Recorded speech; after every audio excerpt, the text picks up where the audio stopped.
Now, this is your question number one, a very important topic, and which is a must because it is integrating your ophthalmology, your neuro-ophthalmology, your neurology, medicine, and your neuroanatomy too. So, I think this is a brilliant combination of integrated questions, and time and again, I have seen that there is some problem doing this kind of a question. So, let's see.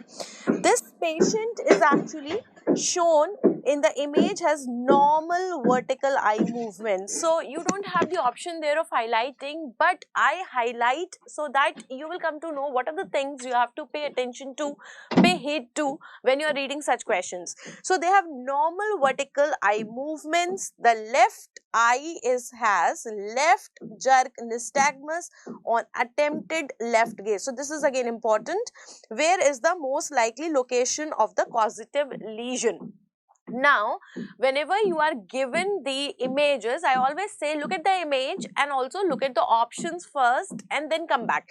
So, the options are left paramedian pontine reticular formation, we have right third nerve nucleus, left MLF and right MLF.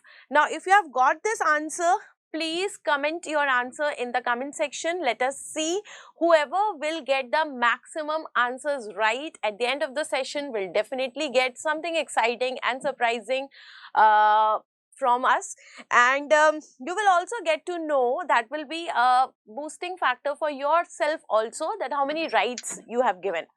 So let us see the image.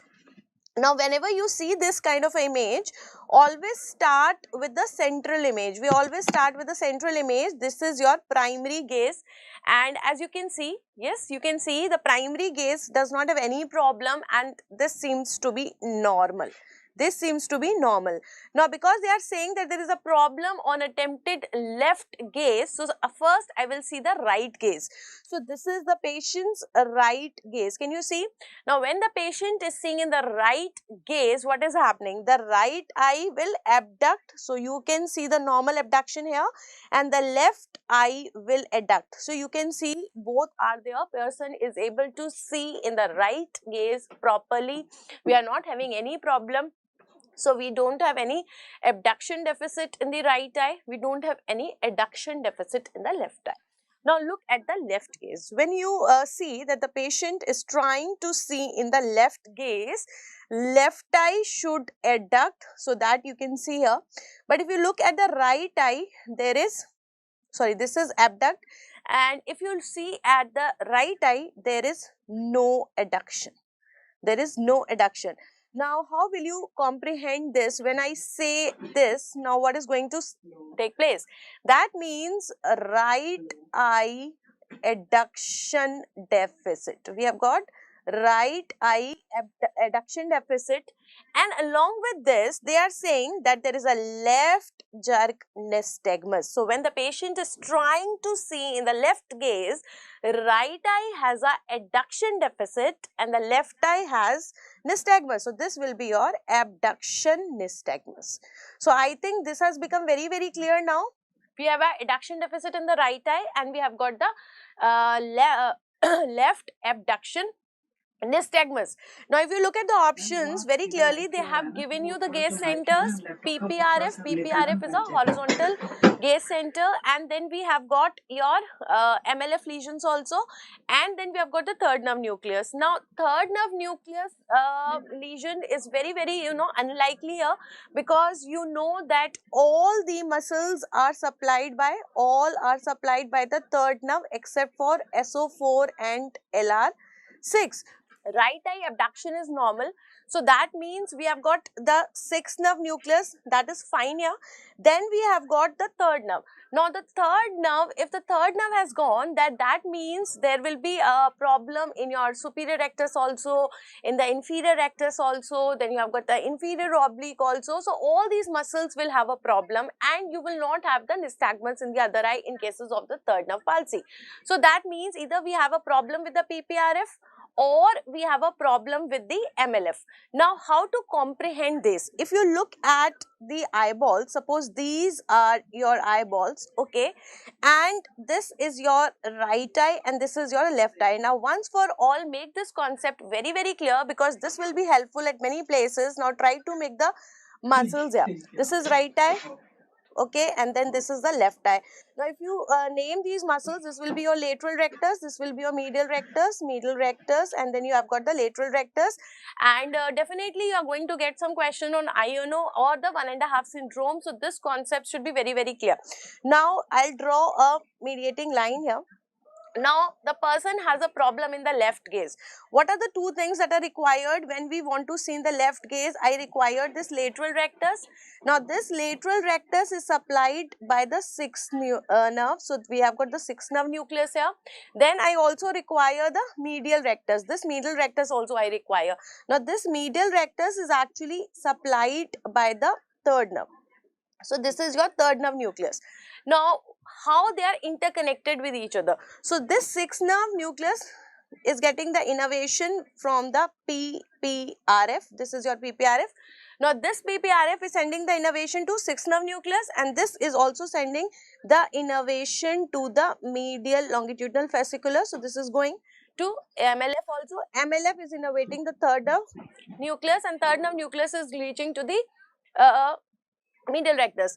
Now, that means the moment, I want to see in the left gaze, I do require certain things. I require the PPRF also, because it will innervate the 6th nerve nucleus. It will give the innervation to this lateral rectus, and then also to the medial longitudinal fasciculus, to medial rectus, and medial rectus will be giving it to the medial rectus. Now, what is happening if they are not working fine? Now, if I have got problem with only PPRF, suppose I have got a problem of, because they have given in the option the left PPRF. So, if I have a problem with the left PPRF, then what I am going to have? I will not have innervation in this 6th nerve. So, there will be no left eye abduction. That means I will not have abduction in the left eye, but they have given that I have got the left jerk nystagmus, and also you can see in the picture that left eye is abducting. That means there is no problem in PPRF. So, we have seen that there is no problem in the 3rd nerve. We have seen that there is a no problem in the PPRF. So, you are left with the MLF. Now, whether it is left MLF or it's a right MLF. Now, if you see here, we are having the adduction deficit in the right eye. So, obviously, it will be your right eye MLF. Now, if I have got a lesion here in the right eye MLF, if I am having a lesion in this right eye MLF, now what is going to happen? This MLF will not send the innervation to 3rd nerve nucleus. 3rd nerve nucleus will not send the innervation to the medial rectus, and therefore, there will be adduction deficit. There will be adduction deficit here, right, which is already given. Now, because I am not having the innervations in this medial longitudinal fasciculus which was receiving from the PPRF, this PPRF will send increased innervation to the 6th nerve nucleus, and due to this abnormal innervation, you are going to have the abduction due to lateral rectus. That is normal, but along with this, you will have nystagmus. Along with this, you will have nystagmus. So, now you can easily see that this picture is very similar to that which is given in our question. We have got right adduction deficit and we have got the left abduction nystagmus. So, in general, because it will take a lot of time, I will say that whenever you get such kind of questions, always go with this, that the same side adduction deficit and the other side abduction nystagmus. So, if I have the left abduction nystagmus, directly I can go to the right MLF lesion. If I have right abduction nystagmus, directly I can go with the left MLF lesion. You have to be very, very clear, okay, either you go from the picture adduction deficit we can do, or you can go from the nystagmus also. Now, in the continuation of this, we also have one thing more, that is your 1.5. That is called as a 1.5 syndrome. So many times we have a problem in this 1.5 syndrome also. Let us try to see what is this 1.5 syndrome. 1.5 syndrome means, suppose you have got the two eyes, okay, this is your right eye and this is your left eye. So how will you get this 1.5 syndrome? See, if I have a MLF lesion, we have got from the MLF lesion, I have got the internuclear ophthalmoplegia, because this medial longitudinal fasciculus is located between the two nuclei. One is the sixth nerve nucleus and one is the third nerve nucleus. Now, 1.5 syndrome takes place when I have got a lesion of the PPRF plus MLF. PPRF plus MLF. Now, let us see how. Suppose I am taking that we have a lesion of this PPRF. Left eye PPRF. So, what is going to take place? If I have got a problem in the left PPRF, obviously no innervation to the sixth nucleus. So, no innervation to the lateral rectus. So, the left eye abduction deficit will be there, and there will be no innervation to the right eye medial longitudinal fasciculus. So, there will be right eye adduction deficit. This is very, very clear to you. Now, because they are saying that we have got combined lesion of PPRF and MLF, so that means we have got the left MLF lesion also. So, left MLF lesion will also lead to the left eye adduction deficit. Left eye adduction deficit.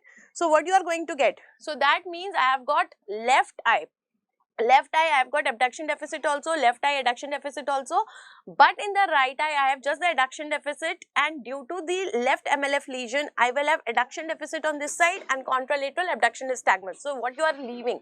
We have got right eye abduction nystagmus. So, this is 1 plus half plus half 1, and this is half.